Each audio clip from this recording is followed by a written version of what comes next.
Good afternoon. My name is Tamarah Gehlen.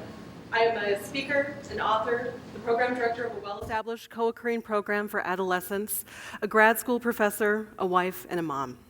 Oh, and by the way, I happen to be chubby, plump, pleasantly plump, well-rounded, and yes, folks, even the F word, fat. I can't tell you the number of times I've heard comments such as, larger people just don't make as much money, or you would be so much more marketable if you could just lose a little bit of weight, or even amazingly, I can see how talented and capable you are. Unfortunately, a good therapist has to project a certain image, and at your size, well, you just don't. So I don't see how you could possibly ever be a good therapist. Statements such as these have been labeled fat-shaming by the media as of late. However, this is hardly a new phenomenon. Slides like on this one are just an example of what the media pushes towards us. Speaking more to size, it speaks about the cultural phenomenon of what our ideals are. And of course, one of these is the concept of beauty and how it's defined. But beyond that, beyond beauty, it also states to us in lots of different ways all the different characteristics that are laid out upon us and for us that speak to all of the different things about our characteristics based on appearance. So things such as our strengths, our weaknesses, our capabilities, and even if you buy in to a point, our worthwhileness. That is, if you buy into what they're selling. This is not just about the media. This is about something larger. It's about how we take these messages in and how we adopt them into our own personal framework. It's these constant images that overwhelm us and all these different meanings that come into us that we adopt into our personal framework and then we perpetuate onto our children and we pass them through our communities, therefore forming the structure and reinforcing it of all the different things that we typically fight against. We take on these roles and these rules and these expectations both knowingly and unknowingly, willingly and unwillingly. We then pass these on to our children. And this is where we start seeing this revolving slate happening. This is not just about women. It's quite interesting that so many of us have heard the adage, image is everything. And while not everybody lives by this, there's an undeniable impact that our appearance has on so many levels of our life. We can see this in well-documented cases of overweight men who earn, on average, 2.5% less than their thinner counterparts, whereas an overweight woman can expect to earn, on average, 2.6% or more less than her smaller counterparts, even in positions for which she is overqualified for. And while these concepts of beauty and success have been long-standing traditions in the feminine culture, as with anything, when you define the expectations for one gender, you are automatically setting up the roles and the rules for the other. We need to take a look at this because, again, this impacts everything that we do.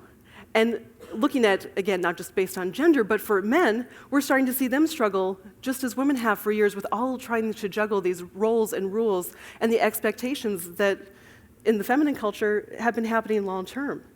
And what happens is, for both genders, it leaves so many of us feeling frustrated and dissatisfied. Then we, in turn, pass down these struggles and these unrealistic expectations, and we see the evidence of this in many dimensions of our lives, one of which is the rate of eating disorders. It is a well-known fact that 20 million women in our society are struggling with eating disorders at this time. And even more so, an estimated 10 million men are also struggling. But the unfortunate thing is, for men in our society, they're not receiving treatment, they're not receiving diagnosis, because this is still seen in large part as a women's issue. And speaking of women, back in the 1970s, the first time that someone would start trying to control her weight was around the age of 14. Now fast forward to the 1990s and to currently, and the average age for the first diet is between the ages of 7 and 8 years old. What are we doing to ourselves? And more importantly, what are we doing to our kids? What happens is, we take these images on, we take these meanings, we take all these messages in, and we're bombarded by them daily. And these are not messages that cater to the depth and the potential of the human spirit, more as they cater to the most limited and superficial aspects of our very beings. That, of course, is our egos. Best-selling author Wayne Dyer notes that there's 3 lies of the ego. The first one is, I am what I own. So things like the type of house that I live in, the car that I drive, even the labels that I wear, somehow define my value as a person. The second lie of the ego is I am what I do. This means that if I'm a doctor, a lawyer, even a therapist, that somehow this lends more weight and meaning to who I am as a person than perhaps those that don't share my profession. The last one is, I am my reputation, what others think of me. And this is a big one because this is the one that probably all of us at some point in our lives, if not frequently, have fallen into. That the concept of everybody else's you are is somehow more important and lends its value to who I am as a person than my own personal I am. And the unfortunate thing is when we live by the lies of the ego, we can't feel connected. We feel disconnected.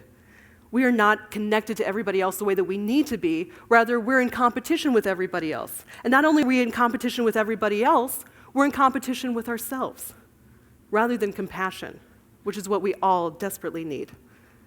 This lack seeps into the very beings of who and what we are. And it expresses itself in a variety of different ways, but very commonly, fear, trying to keep up, guilt, shame. And we do this because we're living by the motto that somehow we have to do it all, do it perfectly, look good doing it, and don't you ever let anybody else see you struggle. And when we're living according to this motto, how can we not manifest fear and guilt and shame? If we cannot demonstrate the courage to be imperfect, what are we doing? Renowned shame researcher Brené Brown knows that there are 3 components to shame: silence, secrecy, and judgment. The truth is that we don't want to talk about our struggles. We don't want to really share what's going on for fear of being seen as less than or incapable. So if we do talk about it, we may joke about it, but we're not going to go into depth about it. And this is part of the silence and the secrecy that keep us sick. How amazing is it that since the 1970s, there has been a doubling in the diagnoses of depression and anxiety in the adult culture. That means that 1 in 4 or 1 in 5, again, depending on the studies that you look at, Americans are struggling with some form of significant mental health. Now take it to our children, depending on, again, on the research that you look at, there's been a doubling, if not a tripling, of these same diagnoses for our children and adolescents. Talk about the definition of insanity. We do these same things over and over and over, perpetuating the myth that we have to go more, to do more, so that somehow we can be seen as more. And then we get confused and disappointed when it doesn't produce the same consistent results or a new improved result. Judgment is the last one that rounds out the shame trifecta. And this is a huge one.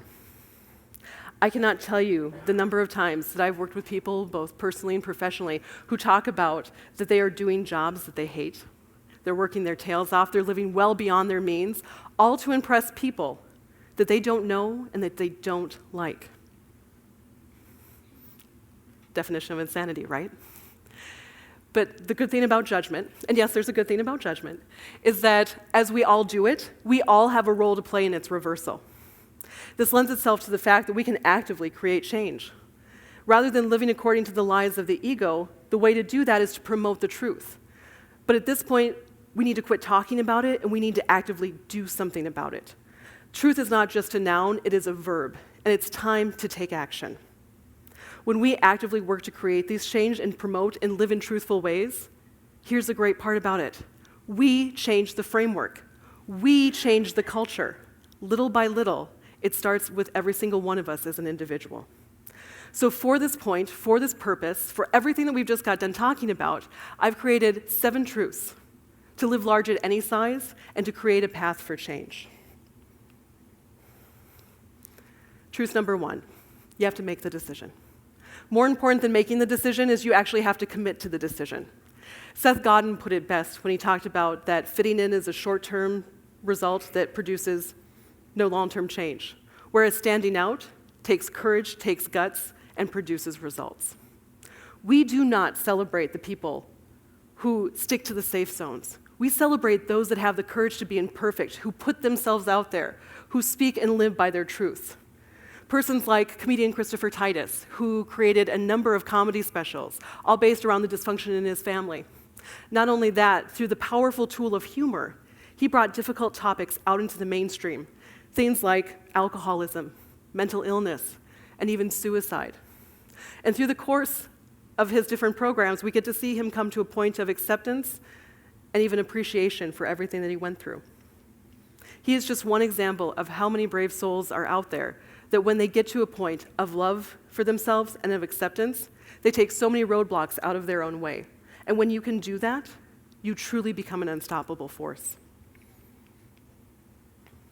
Truth number 2 is listen selectively. Because let's be honest, if you do have the courage and the guts to put yourself out there and to speak your truth, there are going to be people who are going to criticize you. Now, I want to quantify this. At that point, you have to listen selectively. Because if you're out there expressing your truth, living in gratitude, being kind and encouraging, and someone has the audacity to criticize that, that's about their journey. It's not about you. One of my favorite quotes comes from one of my favorite characters, Tyler Perry's Medea. And Medea notes, it's not what you're called, it's what you answer to. How unbelievably true. Truth number 3, you are a leader. Every single one of you. Every single moment, every single day. People are watching and they're listening. And it's not the question of, are you a leader? But it's, what kind of leader are you?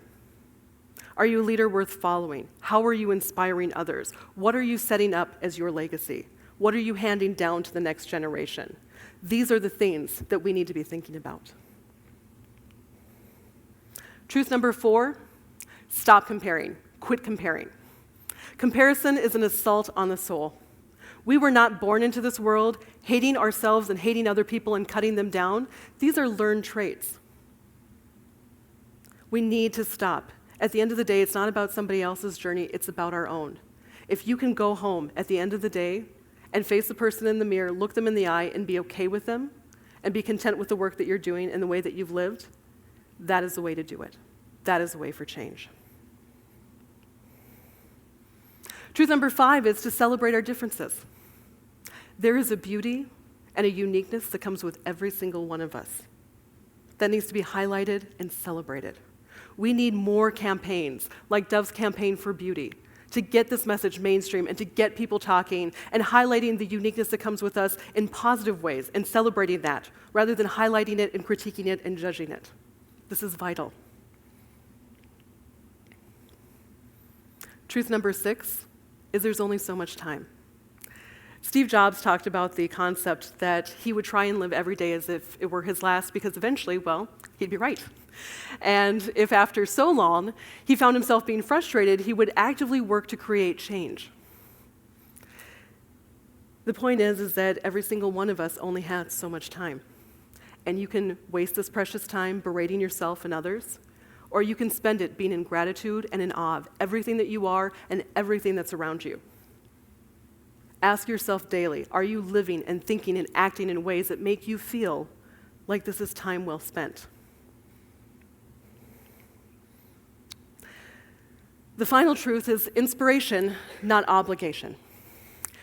Because again, kind of going off the whole Steve Jobs thing, at the end of our lives, you never hear anyone talk about how much time they wish they'd spent so much more time at work, or how they were so excited they missed out on so many great meals and so many great desserts, or all that time logged on treadmills and stationary bikes going nowhere was awesome. Just doesn't happen, don't know why. At the end of this, if you're doing it right, hopefully, people are going to miss you. They're going to tell stories about you. No one is going to care how much you weighed, what labels you wore, what kind of car you drove, what position you had, who you beat out for that last promotion. Hopefully they will miss you. They will tell stories about you. What are you doing today to set up your legacy? Is it something that you're proud of? I'm not naive enough to say that every action, large and small, is going to be filled and brimming with inspiration. But what I mean is this. I hope that you are around people who bring out the best in you and who inspire you to be your best self, whatever that might look like, whatever that might be. I hope that you do work that you love. I hope that you are frequently pulled from your comfort zone so that you can grow and experience new things. I hope that you have the guts and the courage to be imperfect, and that by doing this and living your truth, that you open the door and create a path for other people to do the same. My hope for you today and every single day is that you dream large, that you think large, that you hope large. Most importantly, that you love large. And of course, declare yourselves boldly. This is what it means to live large and to create a path for change. Thank you.